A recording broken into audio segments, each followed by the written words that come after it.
Good day everyone, we're going to discuss module number 19. Lesson title, Ethics in the Correctional System. Lesson objectives, at the end of the module, you should able to A.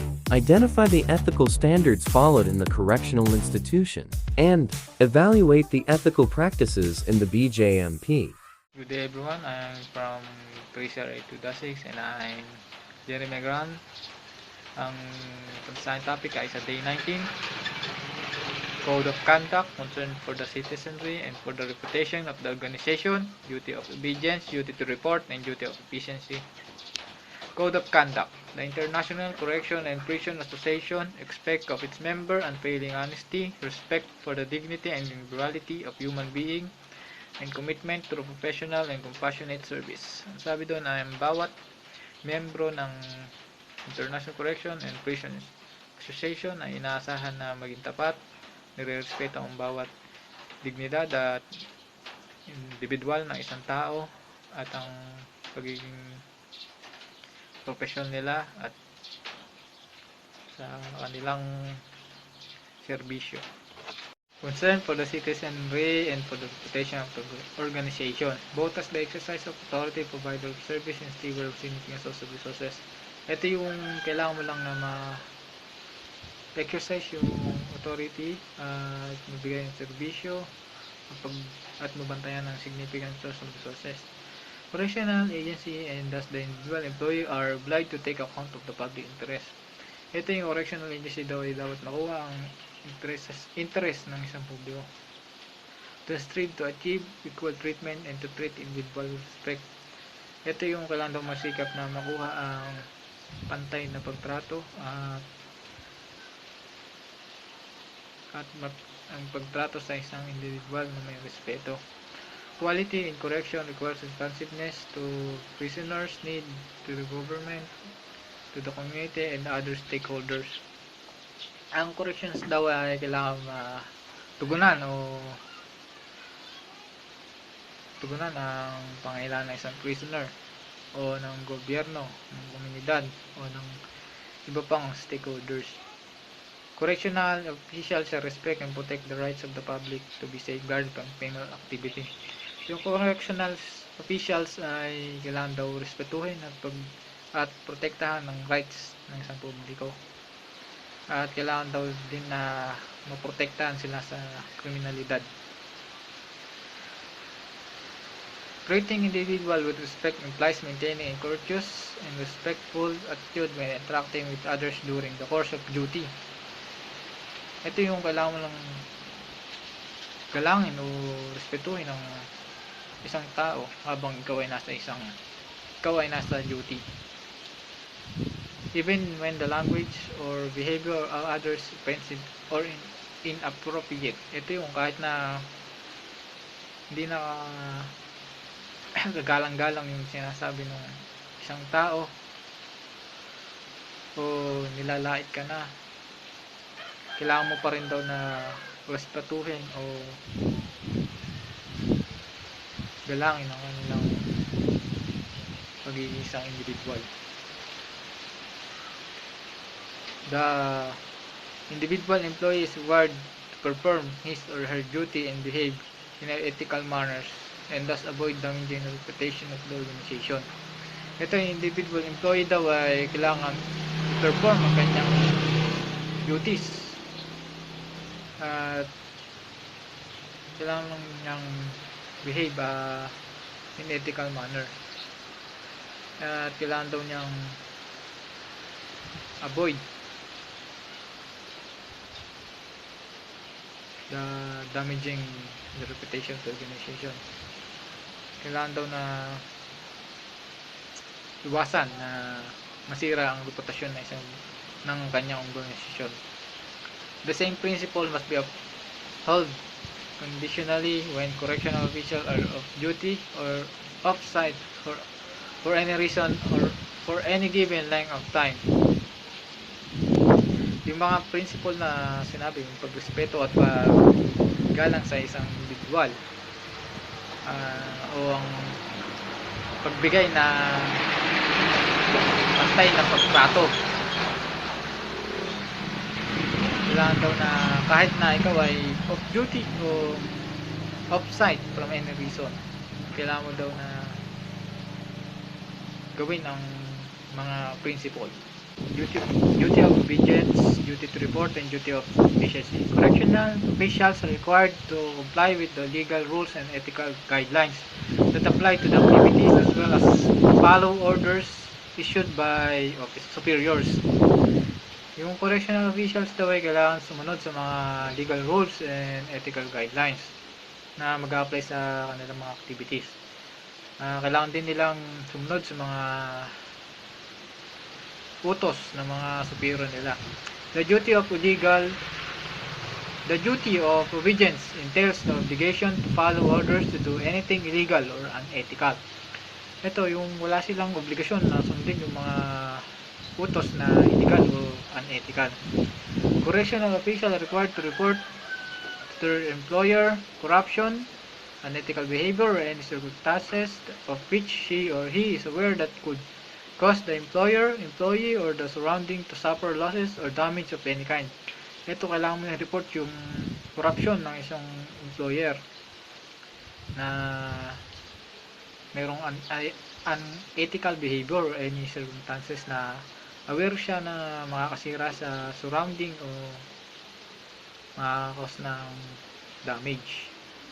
Correctional officials are required to use and preserve organization resources in the most economical and rational manner possible, and shall not abuse or waste the organization fund. Ito yung record silang gamitin o i-preserve yung organization resources nila sa pamamaraan na matipid at makatuwiran. And dapat di doon maubuso o masasayang organization fund. Reaching the established target in a good and efficient manner requires striking a balance between efficiency and use of resources, trueness, quality, and good administrative practice. Ito yung ma-reach nila yung target o nila sa maganda at efficient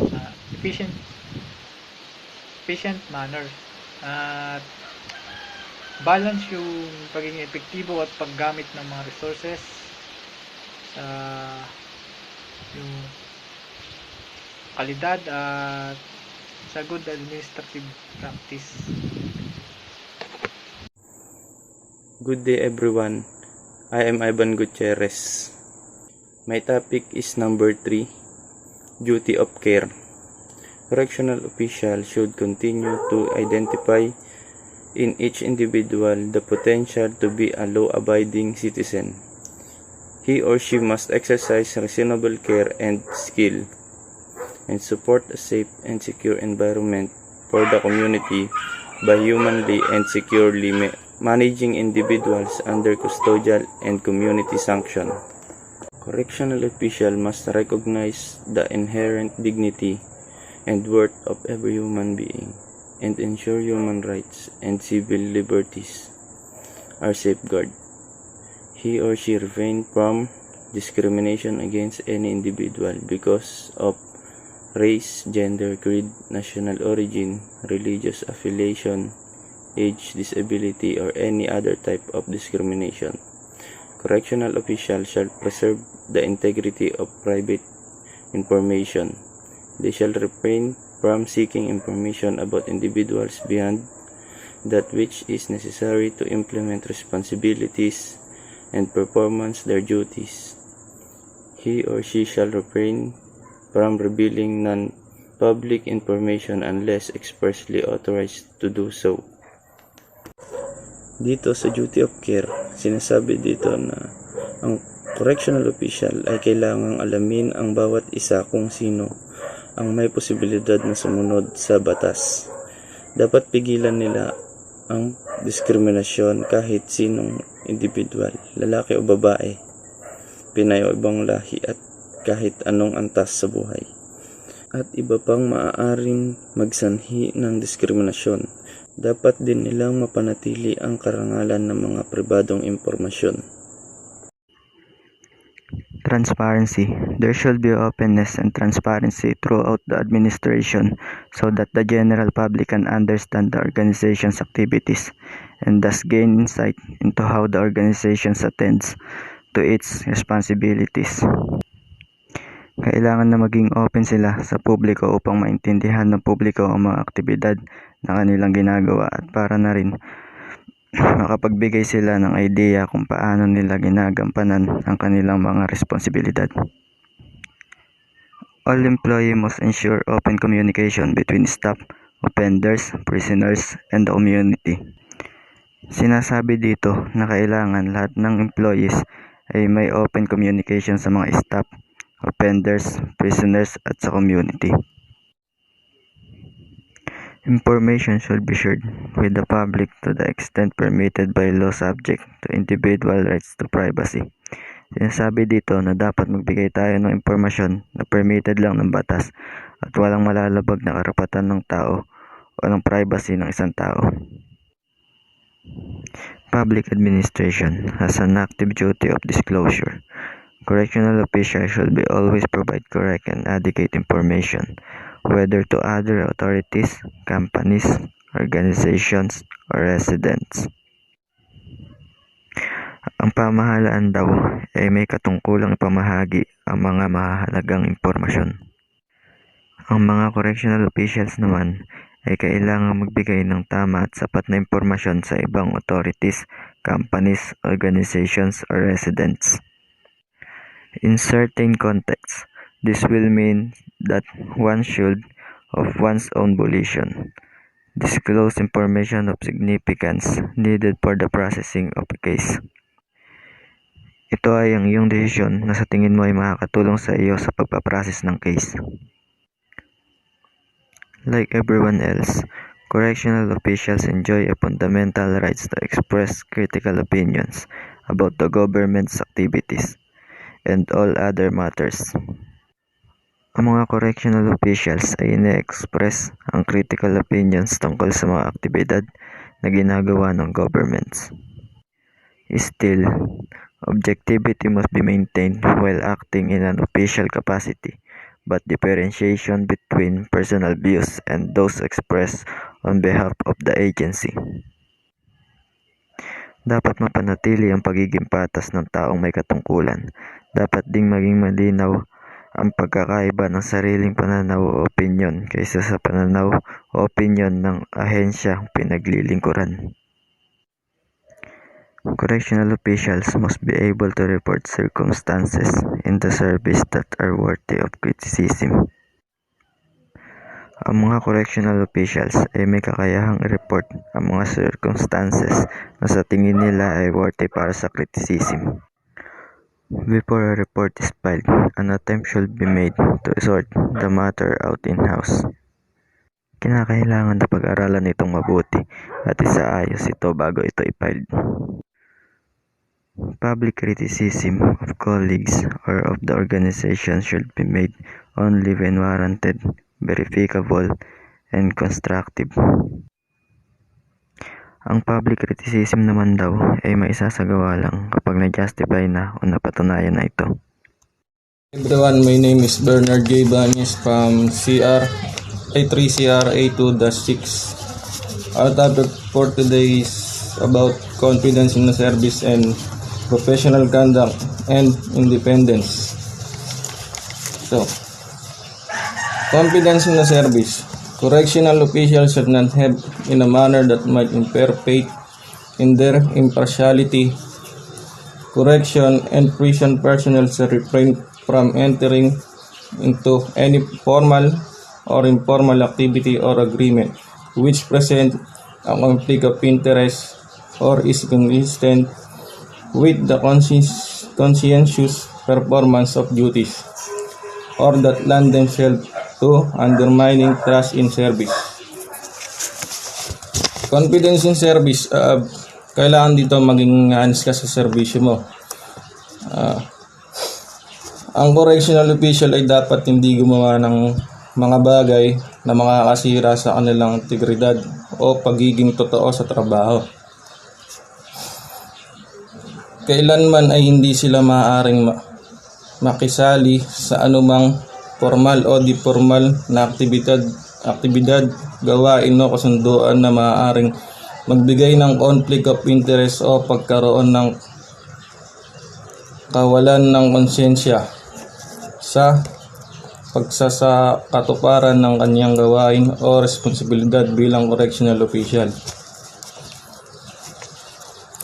There must be transparency about the potential impact of correctional official outside and second jobs, etc. on discharge of their duties. All employees are to be careful about how they treat confidential information. This includes in respect of former colleagues, especially if they represent an interested party in a matter where the agency is decision-making authority, or if they are employed by organization engaged in interaction or negotiation with the agency. So sabi dito, mayroon dapat transparency sa maaaring impact ng iba, maging ng iba pang trabaho ng correctional officials na siyang maging maaaring sanhi ng pagkatanggal sa trabaho.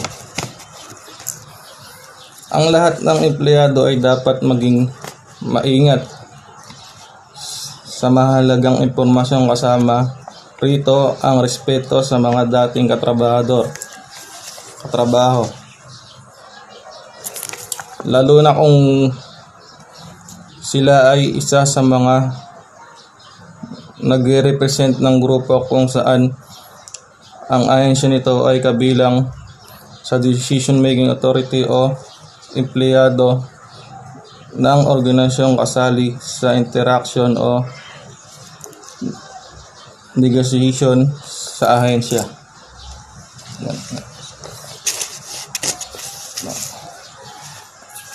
Correctional officials shall not, on their own behalf or on behalf of others, accept or facilitate the acceptance of gifts, travel, hotel, accommodation, hospitality, discount, loans, or the contribution or requisites that are appropriate to or intended by the donor to influence their work. Ang correctional official daw ay hindi dapat tumatanggap ng anumang regalo, travel hotel accommodation na di ba pang maging pansarili man o para sa iba, or bawal tumanggap ng suhol. Then, correctional official must not use their position to gain an undue advantage for themselves or anyone else. This also applies in cases where these advantages would not affect their service capacity action. Correctional officials shall not, as part of discharging their duties, give or overgives or the requisite that are appropriate to or intended to sway the recipient service capacity action. So ang correctional official daw, hindi nila maaring gamitin ang kanilang posisyon upang manlamang ng kapwa empleyado or sino man. Hindi rin sila maaring gumamit o magbigay ng suhol upang pagtagpan ang maling gawain o mabuti sa trabaho or posisyon. Next, professional conduct and independence. The principle of professional independence means that correctional officials should use their professional knowledge and professional judgment to discharge their duties.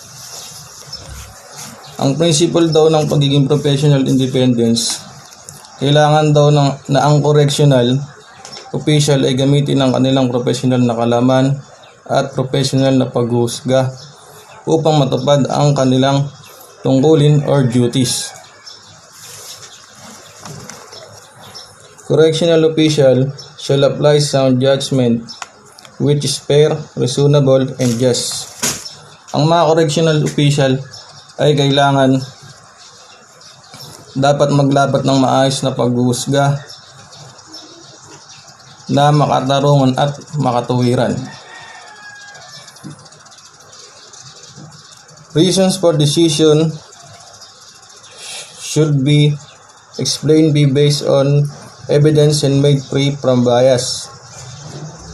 Mga dahilan daw para sa pagdesisyon dapat ipaliwanag batay sa ebidensya para hindi maging bias. In order to perform the challenging, demanding, often complex task of corrections, upang maisagawa ang mga hamong, hinihingi ang madalas na komplikadong gawain ng mga corrections. All employees must continuously update and develop their knowledge and be prepared to raise their professional level. So lahat daw ng mga empleyado ay dapat magpatuloy na mag-update at bumuo ng kaalaman at maging handa na itaas ang kanilang antas na profesional. Correctional officials shall maintain a relationship with colleges to promote mutual respect with the profession and improve the quality of service. Ang correctional official ay dapat panatilihin ang ugnayan sa mga kasamahang upang may taguyod ang respeto sa kanilang profesyon at mapabuti ang kalidad ng kanilang serbisyo. He or she shall respect the importance of all disciplines within the criminal justice system and work to improve cooperate with each segment. Kailangan daw igalang ang mga kalagahan ng lahat ng mga disiplina sa loob ng criminal justice system at magtrabaho upang mapabuti ang kooperasyon sa bawat segment. Cooperation with the agency and stakeholders should be used as multiplier in improving standard of delivery. Ang pakipagtulungan daw sa ibang ahensya at stakeholder ay dapat gamitin bilang multiplier sa pagpapabuti ng mga standards of delivery. Yun lang po, salamat.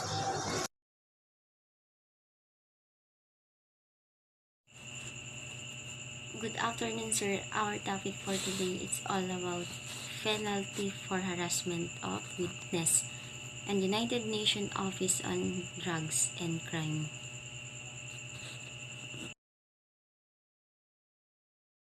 Penalty for harassment of witness. Any person who harasses a witness and thereby hinders, delays, and prevents. So, sinasabi lang po dito yung mga penalty para po sa mga taong hinaharas yung witness. Attending or testifying before any judicial, reporting to a law enforcement officer. Siyempre po, kailangan po nilang mag-report sa ating mga police officer. Seeking the arrest of another person in connection with the offense, causing a criminal prosecution. So, sinasabi po dito yung mga nagiging sanhi sa criminal cases sa pag-prosecute ng kaso. Performing and enjoying the rights and benefits under this act or attempts to do so shall be fined not more than 3,000 pesos or suffer imprisonment of not less than 6 months but not more than 1 year or both, and he shall also suffer the penalty of perpetual disqualification from holding public office in case of a public. So, sinasabi lang po dito yung mga penalty para sa mga taong pinipilit yung isang testigo or witness, which is may mga penalty po na naka-impose po para sa kanila.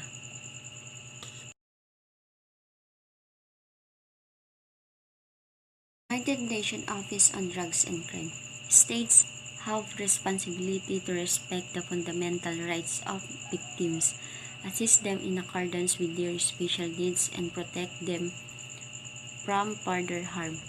All criminal justice system have a duty to put in place procedure to provide measure for the protection of person whose cooperation with the criminal justice system in an investigation or prosecution put them or person closely associated with them at risk of serious physical or emotional harm.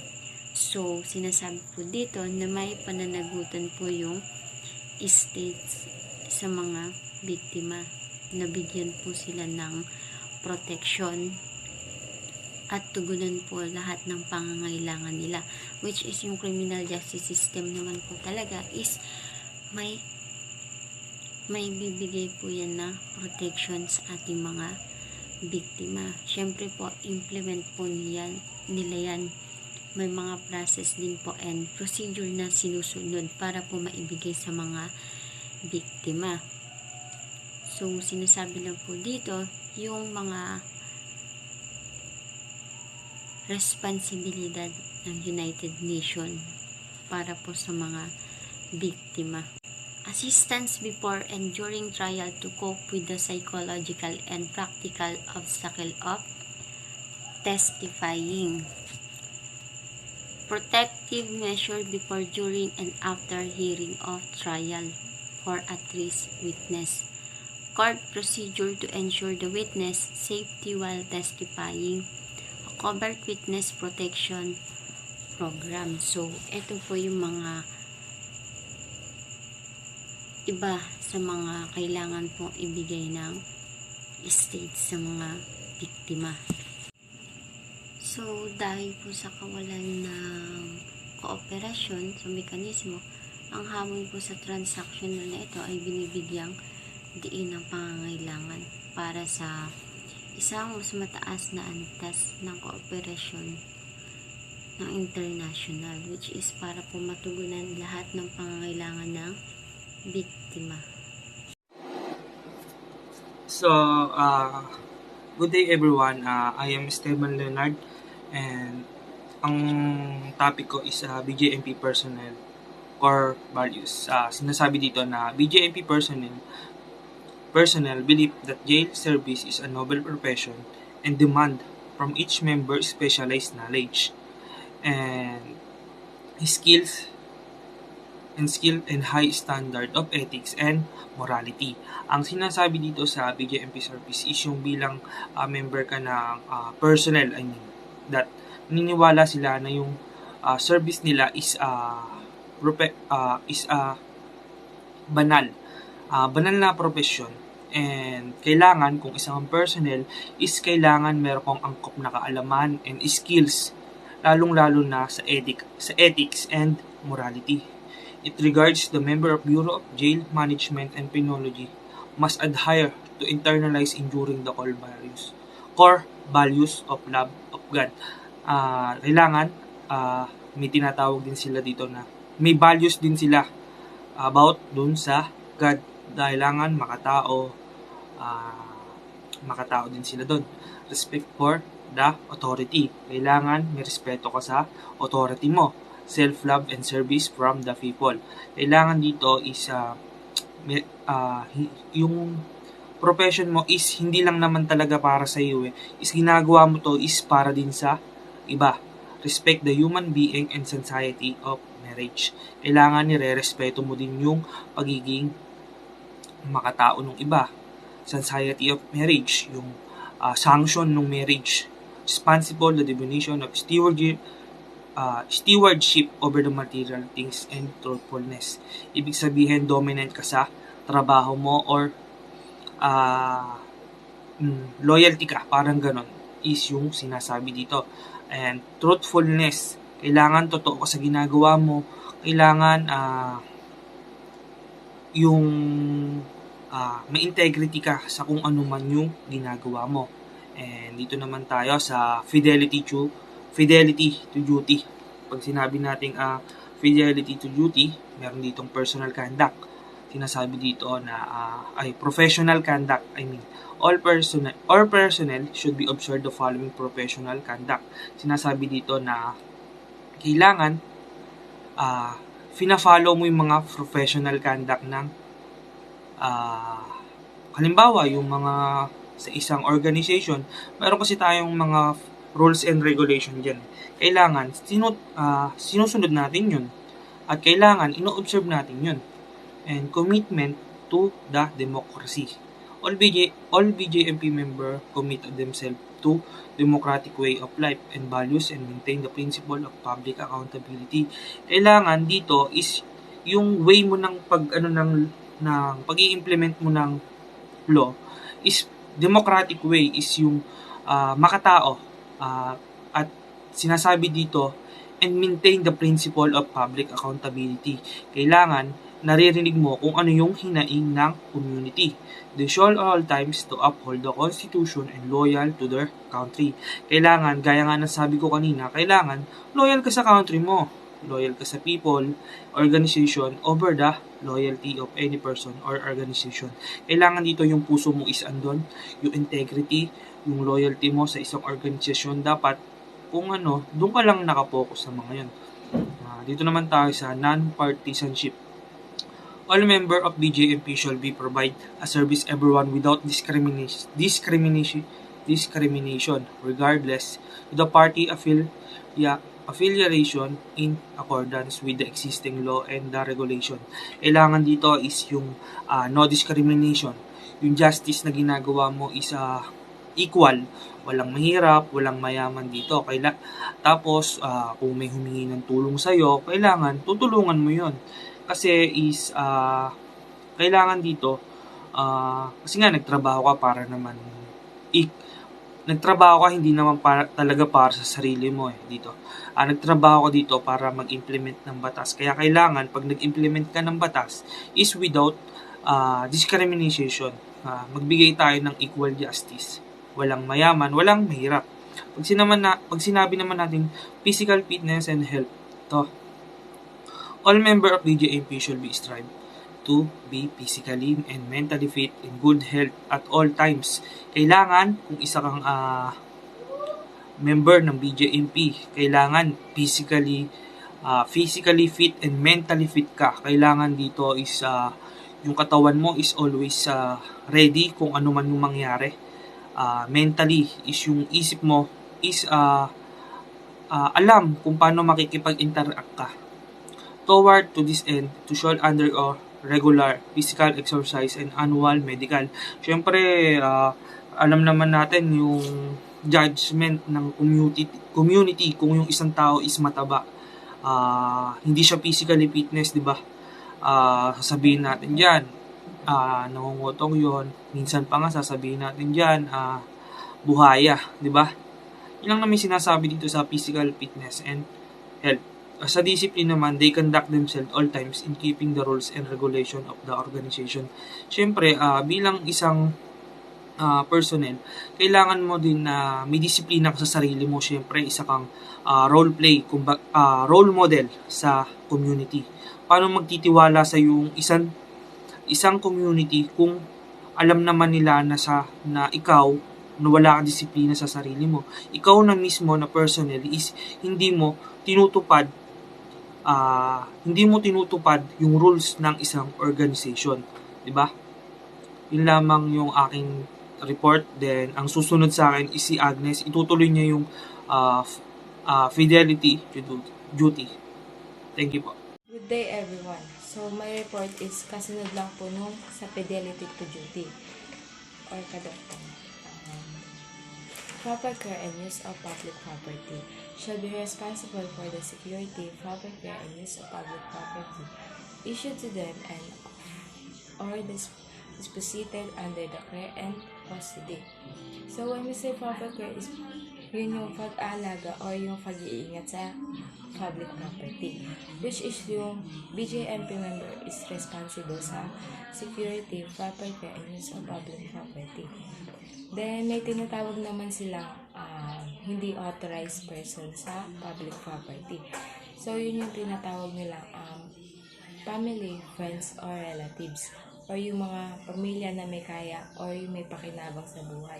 Yun yung pinagbabawal nila sa proper care and use of public property.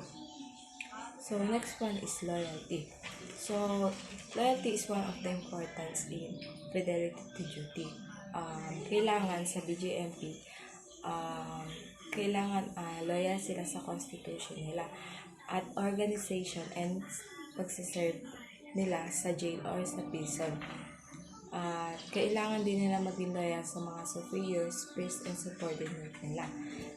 Yun lang. Next one is obedience to superior, which is dito naman yung BJMP member is kailangan masunod lahat ng mga utos sa kanya. So be courteous to superiors officer. So yun, kailangan dapat lagi silang nakasunod and kailangan magalang sila sa mga superiors officer nila and sa proper authorities or sa ibang autoridad na nakapaloob sa change of command. So next is command responsibility. In accordance po sa doctrine of command responsibility, yung chief is responsible po siya sa effective supervision, control, and direction of their personnel. So, yun po yung role ng chief. Yun po yung nag-i-inspect siya or yung tinitingnan niya po kung namamanage ka ng maayos yung government or yung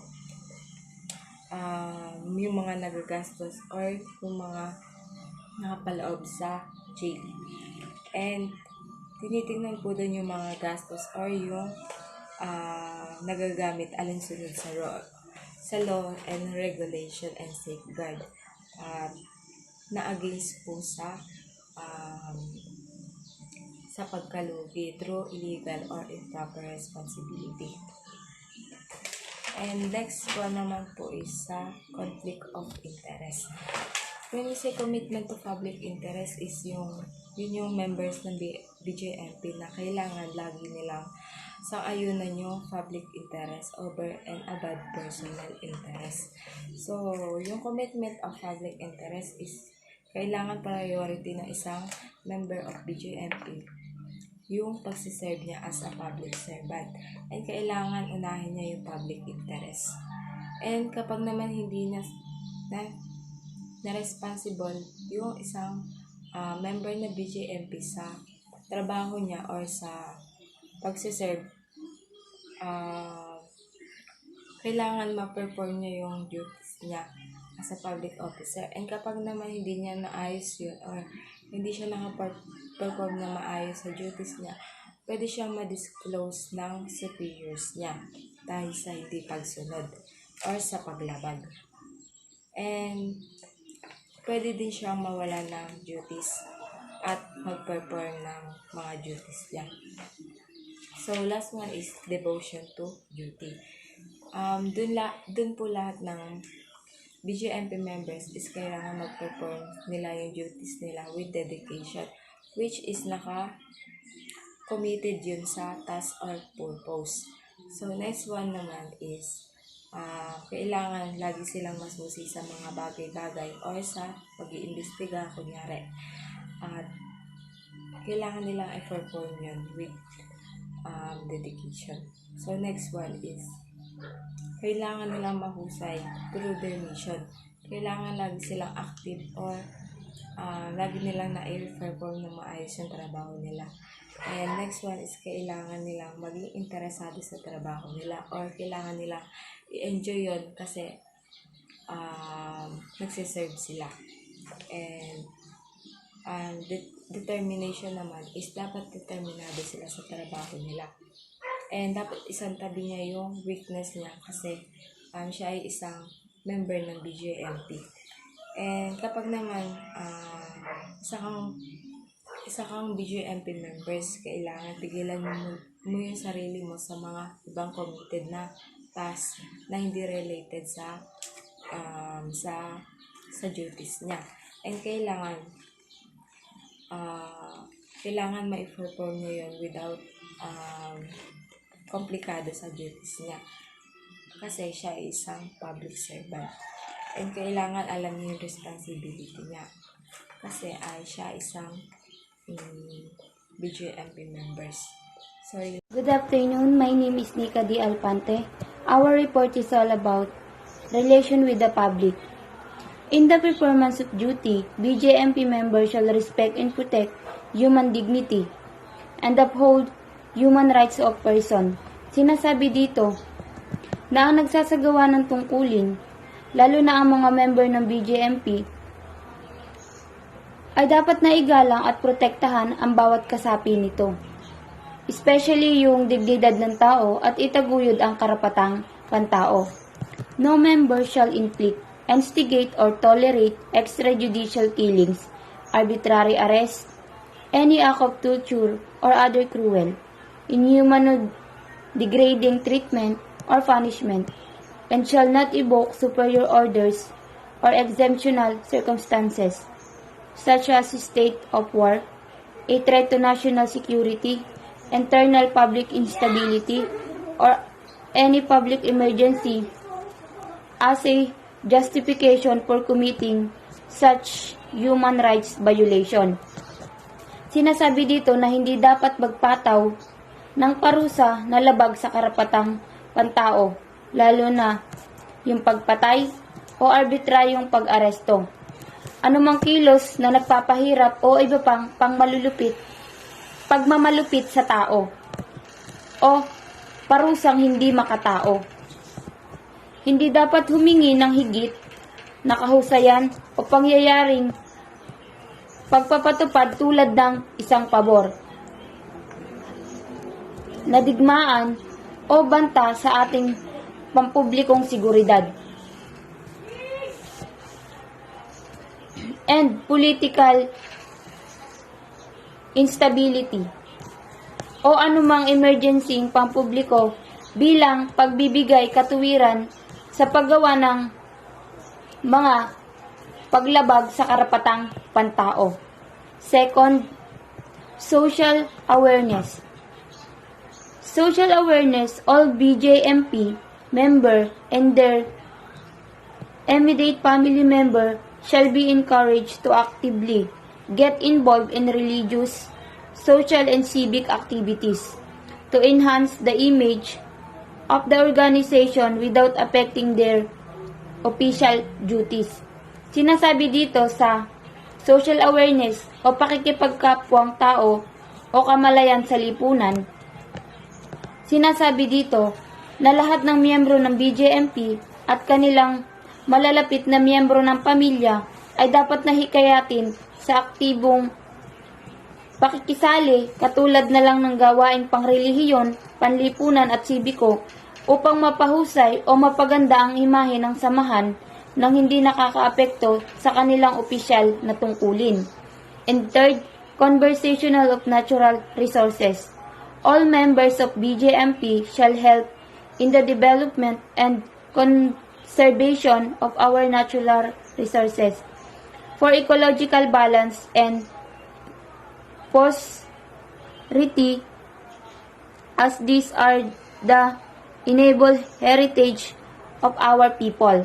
Sinasabi dito na ang conversational of natural resources o pakikipag-ugnayan sa mga likas na yaman, sinasabi dito na lahat ng mga kasapi ng BJMP ay makatutulong sa pagpapaunlad at